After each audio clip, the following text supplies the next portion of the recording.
नेरूळ विद्युत प्रवाह दुर्घटनेतील जखमी विद्यार्थिनींची आज ॲडव्होकेट अमन आनंदराज आंबेडकर यांनी त्यांच्या घरी जाऊन भेट घेतली। विद्यार्थिनींच्या प्रकृतीची विचारपूस करत त्यांनी घटनेची माहिती जाणून घेतली।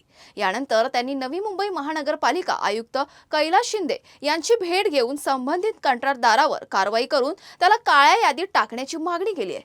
तसेच जखमी विद्यार्थिनींना प्रत्येकी 5 लाख रुपयांची मदत देण्याची मागणी पण केली आहे। यावर 20 जुलैच्या महासभेत आर्थिक मदतीचा प्रस्ताव मांडला जाणार असल्याची माहिती आयुक्तांनी दिली आहे।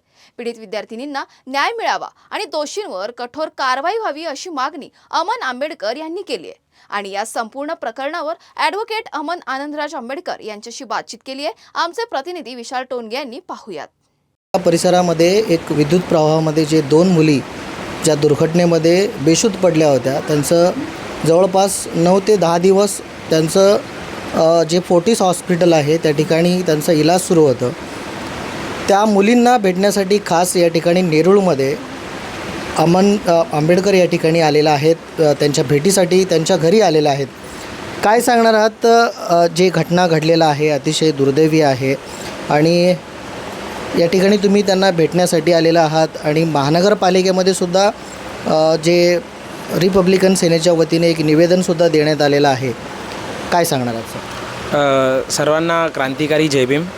आपण बघत असाल तर ही फक्त नवी मुंबईचीच घटना नाही आहे, मुंबईतसुद्धा अनेक घटना घडल्या आहेत। झाड पडले आहेत, लोकांचे जीव गेले आहेत, छोट्या मुलांवरती पण झाडं पडून, शाळेच्या पोरांवरती पण झाडं पडून त्यांचेसुद्धा जीव गेलेत।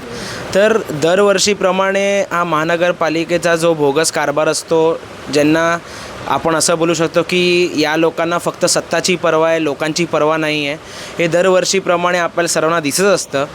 पण आपण लोकंसुद्धा त्यांच्यावरती प्रश्न उचलत नाही आणि आपणसुद्धा त्यांच्यावरती काही बोलत नाही, म्हणून हे त्यांचा आंधळा कारभार चालू असतो।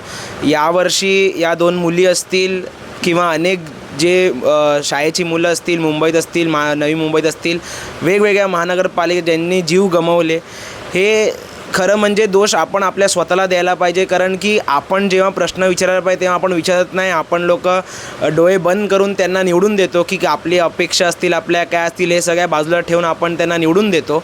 पण हे कुठेतरी आपण बरोबर करत नाही, कारण की आपण आपलं भविष्य बघत नाही। आपल्याला आपलं भविष्य बघायचं असेल, आज तुम्ही बघत असेल 2 पोरी असतील, तरुण पोरी, या लोकांचं उज्ज्वल भविष्य शिकत होत्या, शिक्षण करून घरी येत होत्या आणि त्यामध्ये त्यांचा असा दुर्दैवी घटना घडली त्यांच्यासोबत। आज तिकडे जे रिक्षाचालक होते त्यांनी ती घटनामधनं त्यांना बाहेर काढलं। आजकालच्या जीवनामध्ये माणसाला माणसाचं भान नसतं, जगाला माणसाचं भान नसतं, त्यामध्ये ते रिक्षावाले आले आणि त्या माणसाने या दोघींचा जीव वाचवला, त्याबद्दल त्यांचे आभार मानतो। आणि मी सर्व लोकांना आणि इकडच्या महानगरपालिकेंना आणि सगळ्या सत्ताधारी लोकांना एकच सांगतो की तुम्हाला तुमच्या अंध कारभाराबरोबर खेळ करायचा आहे, करत बसा, पण लोकांच्या जीवनाची खेळ नव्हे करत बसू। या संपूर्ण घटनेचा जो एक प्रकारचा भ्रष्टाचार झाला आहे असं वाटतं? हे दरवर्षीचं आहे। आपण आता पण बघत असाल, फक्त महानगरपालिकेचंच नाही तर आता तुम्ही मागच्या 2 दिवसाआधी बघितलं असेल, लाडकी बहीण योजना होती, तिचे पण 3.5 करोड रुपयाचा भ्रष्टाचार बाहेर आला आहे। हे सगळं आपण भ्रष्टाचार यांचा जो चालला आहे ते आपण बघत असू, खासदार फोडी, हे फोडी, ह्याच्यामध्ये चाललं आहे। पण लोकांच्या चांगल्यापणासाठी कुठेच खर्च होत नाही, हे आपण बघतो आहे। तर हे कुठेतरी थांबून लोकांनी आता या लोकांना रस्त्यावरती जाऊन यांचा जाब विचारायला पाहिजे की आमच्यासाठी तुम्ही कधी काम कराल आणि आमच्या भविष्याचं काय। नवी मुंबई महानगरपालिकेने ज्या पद्धतीनं ह्या मुलींना जे ट्रीटमेंट ज्या हॉस्पिटलमध्ये करण्यात आलं आहे त्याचं संपूर्ण खर्च दिलं गेला असं म्हटलं जातं, परंतु अद्यापही त्या मुलींना पायाला जे मुंग्या येणं, या सर्व गोष्टी जे शारीरिकदृष्ट्या अजून सक्षम दिसून येत नाही आहे, तर त्यासाठी त्यांना मदतीची गरज आहे असं त्यांच्या जे पालक आहेत त्यांची मागणी आहे। आणि तुम्हीसुद्धा ते मागणी नवी मुंबई महानगरपालिकेला केलेलं आहेत। त्या संदर्भात अद्यापही नवी मुंबई महानगरपालिका यावरती कुठलेच पाऊल उचलताना दिसत नाही, तर तुमचं पुढचं पाऊल काय असणार आहे? आता आम्ही या दोन्ही मुलींना भेटल्यानंतर आम्ही महानगरपालिकेत जाणारच आहोत, तिकडच्या कमिशनरना भेटणार आहोत आणि त्यांना आम्ही सांगणार आहोत की या ज्या 2 मुली आहेत त्या एका मुलीला वडील नाही आहेत, त्यांची जी आई आहे ती त्यांचं दिवसाभर काम करून त्यांचं जे दिवसभर कमवतात त्याच्यावर ते जगत आहेत. तर फॉर्टिसमध्ये त्यांचं उपचार झाला, तिकडचा तुम्ही खर्च केलात, पण त्याच्यानंतरचा येणारा महिना 2 महिन्याचा जो खर्च असेल तो त्यांना तात्काळात आणि लवकरात लवकर द्यावा.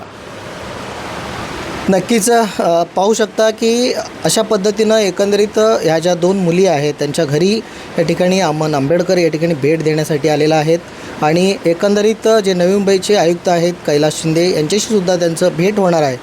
पाहावं लागेल की त्यांच्याबरोबर काय बोलणं होईल आणि या मुलींना खरोखरच त्यांच्या पुढील वाटचालीसाठी किंवा त्यांच्या आयुष्यासाठी नवी मुंबई महानगरपालिका काय मदत करेल का, हा या ठिकाणी एक मोठा प्रश्न आहे. आणि त्या भेटीच्या दरम्यान काय घडणार आहे हे सगळं तुम्हाला आम्ही दाखवणार आहोत. विशाल टोणगे, आवाज इंडिया TV, नवी मुंबई.